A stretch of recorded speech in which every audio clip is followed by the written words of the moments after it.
tere tulemast sauna loomevõpsikusse, kuhu on saabunud november. Mis aga veel tähtsam, kätte on jõudnud hirmsa väljasõidu kirjutamistoa teine päev.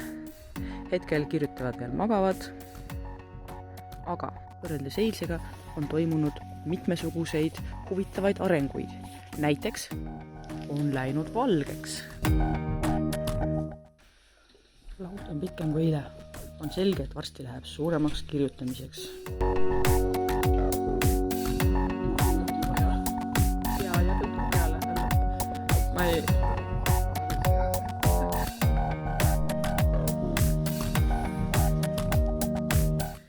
Kirjutamislaagri teine päev on täies hoos. Kööb saun, valmivad šedöövrid, kes on kirjutanud valmis ühe lehekülje. See Eesti ulmikute parima traditsiooni kohaselt premeerib ennast paari marjakoogiga.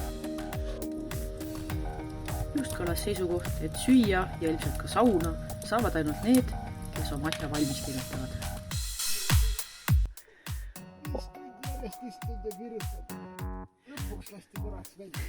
Niisiis, hommikune suurem kirjutamissessioon on jõudnud võiduka lõpuni. Kes kirjutas vähe, kes kirjutas palju. Igatahes käes on sirutamispaus ja meid on õnnistatud peaaegu päikesega.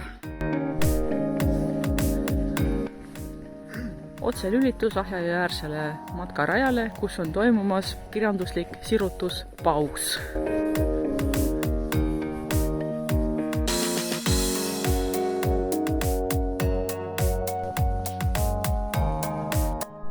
Kirjutuslaagri teine päev hakkab õhtusse jõudma. Oleme kirjutanud üksjagu sõnu, veel rohkem mõtteid ja visanud üksjagu leili. Järgmine päevakorrapunkt.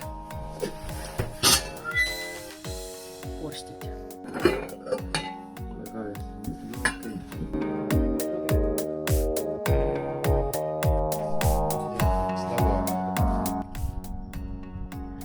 Saabunud on pühapäev.